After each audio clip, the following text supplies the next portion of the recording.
بسم الله الرحمن الرحیم. السلام علیکم ګرانو لیدونکو اوریدونکو، هر چیرې چې یاست شاد آباد او بریالي اوسئ. زه یم نقیب الله کرزی، دا د زما یوټیوب چینل.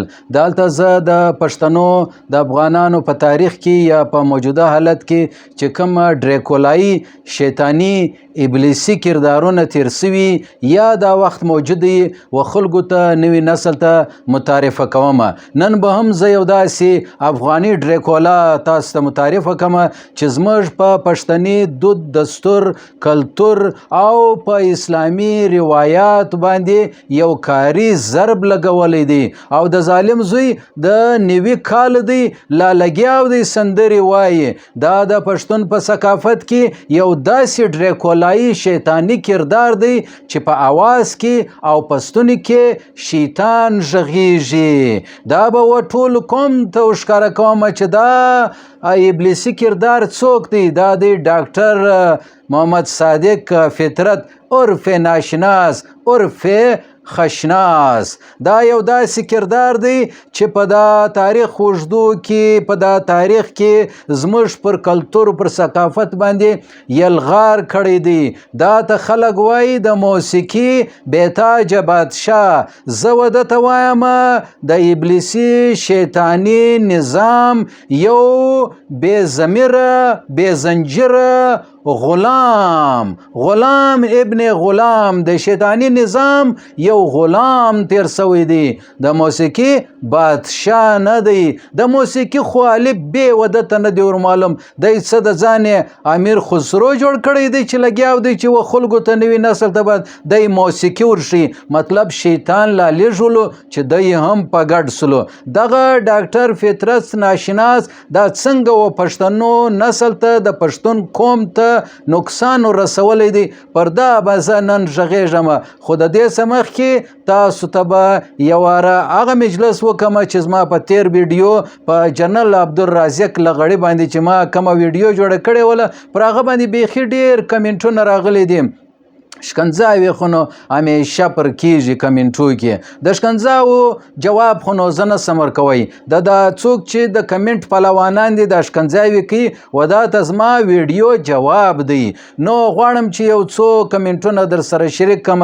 لکه اوس منظور سوپر ګریډ پاکستان وایي زه د تا سره زړه مې غواړي ملاقات وکړم. نو دوستانو دا د قسمت خبرې دي. زړه خو زموږ ډېر څه غواړي خو قسمت کله د مر سره ملګری سي کله نسی.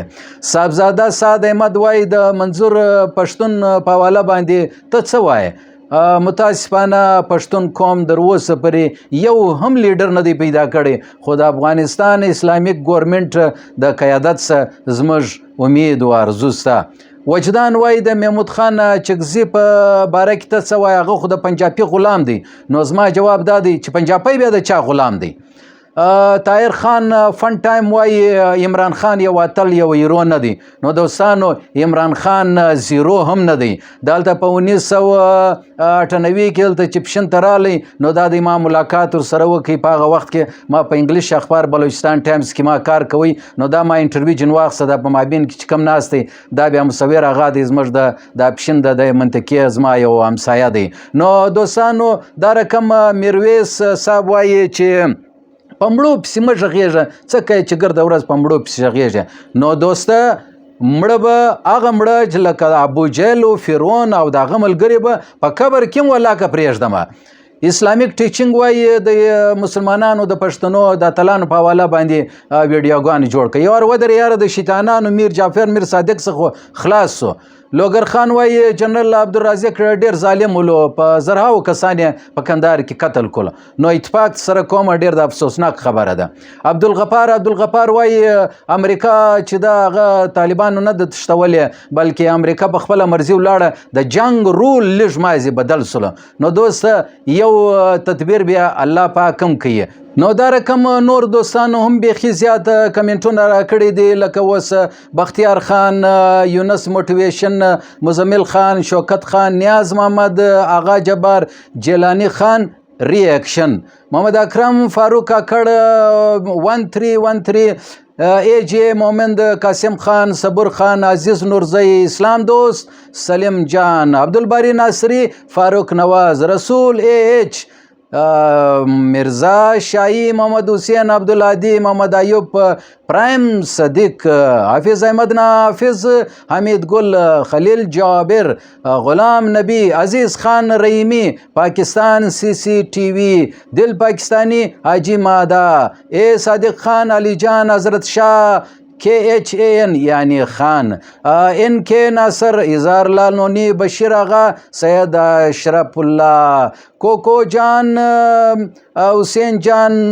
نور غفار، محب اللہ، محمد ابراہیم، هاشم خان، شیخ اے، ادریس احمد ډیره مننه، تشکر، شبیر شاه ډیره مننه، شبیر شاه، قاسم خان، حبیب الرحمن، حکمت، عبدالعاد افغان، مولوی عبدالحکیم صاحب زموږ د همیش لیدونکی او کتونکی، حفیظ الله البدر، طارق مسعود، پښتو پویټری، شیر افضل خان، پشین چیمبر آف کامرس اینڈ انډسټریز، جی نور دوستان دي لکه بابک او بیا عبدالرزاق، عبدالمالک، عادل خان، معاذ الله خان، ریډ ډي، فیصل مشتاق، HR، امیر حمزه، مطیع الله، عبدالرازق، عبدالمالک، دا رقم نور دوستان هم بیخي زیات میسیجانو کمنټونه کړي دي، لکه اوس مسکان بیبي سره د نازیه، ستاسو د مینې د اخلاص او د کمنټو یو جان منن. دا ستاسو خپل چینل دی، سبسکرایب یې کړئ، کمنټ پر ورکړئ. یوټیوب ماته وایي چې هغه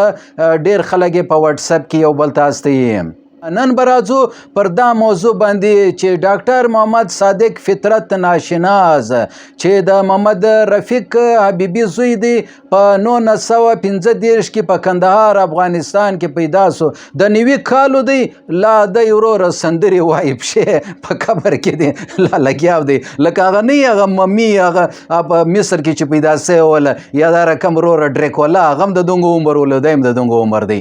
دا په کندهار کې پیدا سلو، دی چې کله کشنی ولو او لګیا ولو و سبق له بتلی و راتلی، خو دا پلار چې دی دا ډیر غټ سکالر دی. دا محمد رفیق حبیبي دا دلته په کراچي پاکستان کې، دا د پاکستان د جوړېدو څخه مخکې خبره ده نه، دلته په کراچي کې د افغان بینک دلته ملازم سلو، بیا ولاړ هندوستان ته، نو ظاهره د کورنۍ به هم ورسره وله په کډه سره اخته وله. نو دا ډاکټر فطرت ناشناس دا چې د کندهار څخه ویش بارډر چمن ته راوښتی، نو دلته یو څو مدت دی دلته واوسېدی او کورنۍ یې واوسېدله. نو په سکول کې چې دی هغه یې داخله واخیستله. نو په سکول کې چې داخله واخیستله، دلته دی چې د لارۍ کې د کندهار څخه راتلی و دې علاقې لره، هلته په لاره باندې یو سندره واورېدله. هغه سندره وله زه د جانان دیدن ته ځمه، تورې نرۍ سترګې خدای ته لنډ کې د دمځکې تناونه مستې نازمنې. نو دا رقم وروره یا مستې کلندرې، موږ خو ګانې هم نه دی زده وروره، نه شوقیان یو، نه دی خدای پر باندې اوري. ولې خپل پلار یې ویل چې د دا اواز دی لکه در خرغه، نو زه به څه خوند پر واخمه. نو دا رقم دا د سکول ماسټر چې ولو، دا بدبخته ماسټر دته شاباس ورکړي، ول ستا ډیر ښه اواز دی.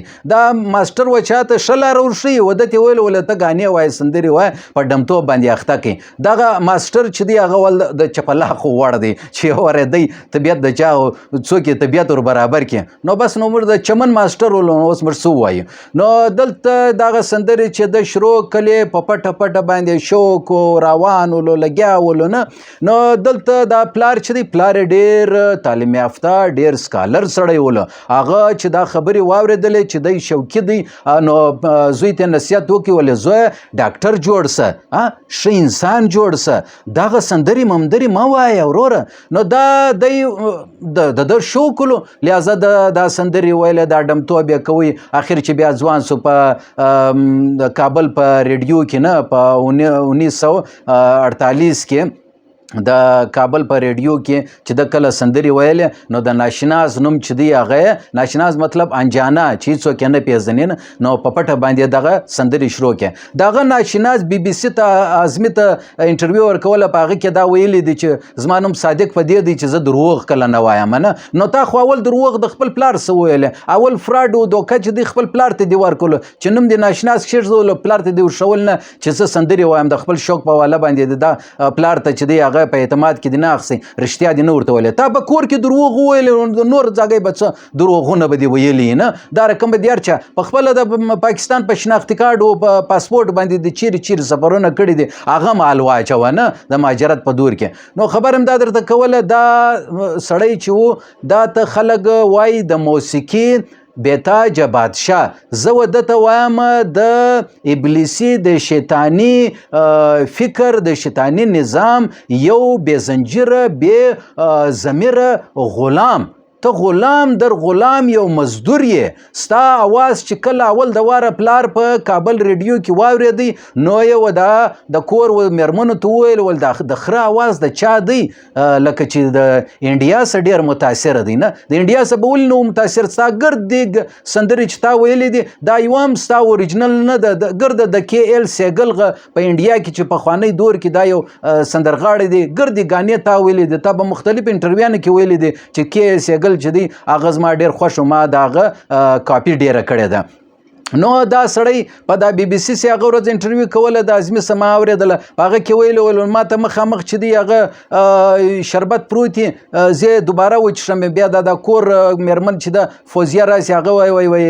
تا خو دوا وچښله فطرت صاحب نو څه کوې چې بیا یې څښې ما نه زه ولاکه په خبر یم چې ما دوا وچښله ستا خو حافظه دا ته را ده نو دا سړی چې د ماخستن ډوډۍ کله خوري دا یې نه په یاد چې غرمه ما چې دی هغه ګوبۍ وخوړي کمی کدو وخوړي بالکل هر شی جنویري لکه د انډیا نه دی دا اوس چې یو فلم راغلی دی سیاره په هغه کې هغه وانی تبره چې د کڅه بلا ده د هیروین هغه سه هر شی ویري سي مګر ډېر شیان مطلب هر شی جنویري سي دماغ یې ګرده ډیلیټ سي حافظه هر شی ډیلیټ نو ستا خو هر شی چې دی هغه ډیلیټ سوي دي ته د پښتون کلتور روایات ته دومره نقصان رسولی دی چې ته شیطان اعظم یې نو دا ډاکټر نه دی وروره دا که ډاکټر دی د دماغ د یو چا علاج کړی دی خپل دماغ خراب دی د کومې خوا ډاکټر دی پی ایچ ډي چې دا هغه په خلقي دور کې پرچمي دور کې او د روسي اتحاد شوروي اتحاد کې په ماسکو کې پر رحمان بابا باندې پی ایچ ډي وکړه په پښتو لټریچر کې هلکه ته د رحمان بابا څخه دومره لرې لکه د کندهار او جلال آباد دومره جن لرې ستا به رحمان بابا باندې کومه دا خبره کړې ده رحمان بابا خو تصوف روحانیت دی ستا خو ګرد چې دی هغه شراب و کباب دی په 1999 کې چې کله د افغانستان او کندهار پرېښوی کراچي ته رالی کوټ ته رالی لاهور ته رالی بیا هندوستان ته ولاړی بیا نو د یورپ په جرمني او په فرانس کې ګرځېدی او راګرځېدی د آی میلمه څه د هغه میلمه څه خدای شرموي بیا نو په ولاړی دغه لره د لندن کې اوس د دورې په لندن کې د یو څه موده امریکې لم لاړی مرد لار ځاګی چې دی هغه دی ولاړی ورالی چکر یې وولی لیکن حج یې نه وکړي عمره یې نه وکړله چا په ګرد عمر باندې دی نه ولیدي چې د دې لمونځ کړي دی زه چیلنج ورکوم که دا چا ماته ویډیو راښکاره کړه چې دی د سوره رحمان ویلی دی که واقعي دی ښایسته اواز لري سوره رحمان یې ویلی دی د قرآن شریف سوره یاسین یې ویلی دی په خپل اواز کې زه به دا صحافت پرېږدم که چا ماته د ویډیو راښکاره کړله چې د قرآن تلاوت کړی دی هلکه دا دومره ملکو کې ګرځېدی او راګرځېدلې تا یو حج نسو کوی یو عمره دې نسو کولی یوه توبه دې نسو کښلی یو داسې کار چې هغه د اسلام سره سمون خوري هغه یو شیطانه دی کړی هر هغه کار چې هغه د اسلام مخالف وي د دین مخالف وي د پښتون کلتور خلاف وي هغه ډاکټر فطرت ناشناس کړی دی راسي د دوی و سندرو خواته راسو چې دغه سره په سندرو کې چش ویلی دي 600 سندرې د ویلی دي په هغه کې زیاده فارسی دری اردو دغه ویلی دي پښتو یې کم سندرې ویلی دي هر هغه سندرې چې ویلی د په هغه کې د اصلاحات چش دي میکده میخانه سترګې، شونډې، شراب، خمار، بنګ، نشه، سینه، کمر، اندام، خرافات، لهو لهب، فسق و فجور، لادینی، فضولیات، بکواسیات، هر هغه اصطلاح استعمال کړی دی چې په هغه کې خلک و شیطانو خواله راولاړ سي او د خدای او د دین او د اسلام او د نورو کارو څخه راچپ سي، ذهن چې دی هغه خرافاتو خواته ولاړ سي. نو تا چیش پر رحمان بابا باندې تا پی ایچ ډي کړی ده؟ نه شرمېږې په دا عمر کې؟ یعنی هر بیشته د سینې بیشتان د هر زاګۍ بیشتان د سپین سوي دي. د ظالم زو په خوله کې غاښ چې دی یو دی هم اصلي نه دی، اواز دی اپریشن کړی دی، سرجري دی کړې ده، د ستوني غږ ګوره څه بلا دی، پلاستیک دی پکې اچولی دی د اواز غږ څه بلا دی وروره چې دا تر اوازونه راباسي. هر هغه کار کوي چې د اسلام مخالف یې. زه بیا تاسو دروښم په د مثال په تور باندې یو څو داسې سندرې چې هغه دا رقم نو هره سندره دغسې ده. لکه اوس مثلا دی چې دی هغه په لهو لهب کې لګیا دی، نه فسق و فجور کې لګیا دی. دی وایي یوه سندره ده، نه اوله سندره، ما خو توبه وکړه که زړه هم را سره مل شي. ما خو توبه وکړه که زړه هم را سره مل شي. دویمه سندره واوره، زاید تا مې د تقوا په نوم نشې ماتې کې. زاید یعنی ملا صاحب نه. درېیمه سندره ده، دا د مستو سپرلی دی، هره پاڼه خماري ده، هر ګلاب مو شرابي دی. شراب، خماري، وګوره مستو سندرې په دا عمر کې شرمېدلې.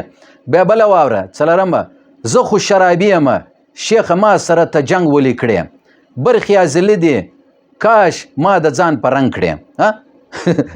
زه خو شرابي یم. او بله واوره پنځمه، خمار مې نه ماتېږي شرابونه بېګانه دي. خمار مې نه ماتېږي شرابونه بېګانه دي، ساقي راته اشنا دی خو جامونه بېګانه دي. وګوره. بیا بله واوره شپږمه، دا د کومې پیالې بنګ دی چې نشې پکې ماتېږي. یعنی څومره د شرم خبره ده. تا ته د خوشحال بابا، د حمزه بابا، د رحمان بابا هغه شعرونه تا ولې نه دي ویلي چې په هغه کې انسان د اسلام او د دین سره سمون پیدا کړي، نزدېکت پیدا کړي. یعنی شاعري چې ده، ګوره شاعري دوه درې قسمه ده. یو قسم هغه ده چې بالکل خرافات دي، لکه دا ناشناس چې وایي. یوه شاعري هغه ده چې په هغه کې د دین اسلام چې اوس په افغانستان کې تاسو ویني ترانې دي، اسلام هر څوک چې واوري د جهاد سره، د اسلام سره، د قرآن سره، د حدیث سره، د اخلاق سره نږدې پاتې سي، شیطان یې نسي خطا ایستی، د جهاد جذبه پکې پیدا سي، د اسلام جذبه پکې پیدا سي. دا اوس چش دی؟ دا خو تا یعنی د شراب یو انتها ده. دا سړی د شراب دومره شوقي دی چې د 1000 لیټرو د ډرم سره دا وخت ولاړ دی. وای دا وګوره، دا مې د یو یار دوست په فارم هاوس کې دغه شراب چې دی هغه مې یو ډرم یخی دی، د ډرم د شراب خمارغه زه ډېر شوقي یم نه. دا بیا وګوره دومره بوډا دی، دا مایک چې دی بل چا ورته نیولی دی چې ته خو یو سندره ووایه، په خپله مایک هم نسي نیولی نه. او بیا د لندن کې د خاص کر انجونو ته ډېرې انټرویوانې ورکوي نه. دا وګوره دا روډ کراسي لکه د لرز غرده کو را چسپان د صدایني یو گاډي ماډي دی ووي نه، بس د انجونو سره ناستې ګرځي او راګرځي خپل خرافات چې دی هغه ورته بیانوي. په ایران مصر کې، مصر لاړې ګوره سعودي عرب له داج دپاره نه ځي، مصر لاړې هلته د مامې نه ده دغه فرعون چې دی هغه یعنی پریزرو کړی دی، محفوظه کړی دی. هلکه ته خپله فرعون یې، ته خپله مامې ته د نور تعارف هم موږ ته چیش دپاره کوي نه. پښې په قبر کې دی، دی لا سندرې وایي د غضب، د خدای غضب دی نه، یو ډریکولا نه دی. نو دا چش دی نه، یعنی زوړ ګناهګار یې، هندو زوړ ګناهګار به توبه نه وکړي نه، ته هم هغه ته رایه نه. د موسیقي بادشاه بیتاجه بادشاه نه دی، دا بالکل د موسیقي سره هیڅ سمون نه خوري. دا د شیطاني نظام یو بې زنجیره بې ضمیره غلام دی. د ټول ژوند کې چې دی هغه د موسیقي خبرې وکړې. وایي یو انټرویو کې وایي زما چې کله وصیت وي هغه به هم زه په راګ بیروي کې، په دا هندو راګ بیروي نه ده، په دا کې به ریکارډ کوم چې لکه وصیت د دې دپاره چې دی په راګ کې چې دی هغه په ډول باچه کې. نو د دې مطلب دا دی چې په دا قبر کې وایي دی چې د تا سره یو ډول باجه موږ په قبر کې کښېږدو، بلکې هغه ډرم به در سره کښېږدو هغه تا چې شراب پکې ایښي دي او محفوظه کړي دي. ګوره په خپله یې څښې کې بل چا ته ورکوې نه. یوه ماینا او فوزیه چې په فرانس کې وله ګرده ورځ به دا د سکولو مخ ته ورته ناستلو او یو رقم چې دی بلیک میلینګ یې کوي او واده یې ورسره وکړي، دوه یې بچیان دي. دا ګوره په کور کې هم چې دی هغه خپل بچیانو ته هم موسیقي ورښیي، په خپله خو ځان برباد کړي، اوس یې دوی ته هم ورښیي نه. دی وایي د موسیقي د روح غذا ده، زه وایم چې دا د روح دپاره یو زهر دی او سکون چې دی هغه په د الله په ذکر کې دی. او بله خبره داسې ده پر پټه خزانه باندې د تنقید کړی ولو، ولې چې پټه خزانه چې چا چاپ کله هغه د اکا زوی ولو علامه عبدالحی حبیبي چې هغه دلته پښینو کوټ له رالی، دلته په هغه وخت کې د پاکستان جوړېدو څه مخکې 1947 څه مخکې دلته چې و هغه علامه عبدالعلي اخندزاده د پښین د خانوزۍ د بلوزۍ اوسېدونکی و. هغه د محمد هوتک بن داود یو کلمي نسخه چې د پټې خزانه وه چې د پښتنو یو ډېر زوړ تاریخ و، شاعرانو تاریخ په لیکل سوی، هغه علامه عبدالحبیبي ته ورکړي. هغه په کابل و په افغانستان کې دا په زرهاو تعداد باندې چاپ کړي په میوزیم کابل کې، اوس هم دغه کلمې نسخه پرته ده. د پر هغه باندې پټه خزانه باندې تنقید وکړي، نو تا خو پی ایچ ډي په رحمان بابا کړې وله، نو ته په پټه خزانه باندې ولې تنقید کوې؟ ولې چې هغه د اکا زوی و، هغه نه په پیرزو کېدله نه، بس په اپس کې اختلاف ولو او رالی پر پټه خزانه باندې تنقید وکړي. دا اوس په نیدرلینډ کې د یو کنسرټ کړی ول، په هغه کې دا وګوره د سندرې ورته وایي او د میړګانو د خلکو د سیکانو د هندوانو د پښتانه ورته ناستې دي او ماینې چې دی هغه رقص کوي، ډانسونه کوي، ناچونه ورته کوي د په سندرو باندې او ګرده لګیا دي، بې شرمه سره لګیا دي نه. د مولانا بجلیګر خبره ده د یوې پښې ډانس کوي نه. خبره داسې ده دوستانو، دا تعصب کوي، دا د پښتنو سره په فارسي کې د شراب او د خمار ذکر نه کوي. د پښتنو چې کومې سندرې دی وایي په هغه کې دی د خمار، شراب او داسې اصطلاحات بیانوي چې د هغه څه د مسلمانانو د پښتنو د غیرتي قوم فکر سوچ و بلې خواته ولاړ سي. دغه ډاکټر فطرت ناشناس چې دی دا په صحیح معنا باندې یو ډریکولا دی، یو شیطان دی، د ابلیسي اسرائیلي یو نظام، یو علاکار دی، یو مزدور دی و پښتنو قوم ته، پښتون قوم ته یو فاسق و فاجر یو دا رقم لهب لهب څخه یو داسې بې ضمیر شاعري او موسیقي ورکوي چې د نوجوان نسل د نوي نسل چې وګوره د نوي نسل دی اوس دا ویډیوګانې هم جوړوي، خپل ورته ناست دي هغه دوه ماډلان چې هغه نوي نسل یو بل ته چې دی هغه غېږې په لاس کې ورکوي او خنداګانې کوي، نوی نسل چې دی هغه خطابای سي. نو دا رقم زموږ په کلتور پر اسلام باندې چې چا ډېره غټه حمله کړې ده، کلتوري ثقافتي روایتي د اقدارو د ویلیوز یو حمله یې کړې ده، په هغه کې ډاکټر فطرت ناشناس دی.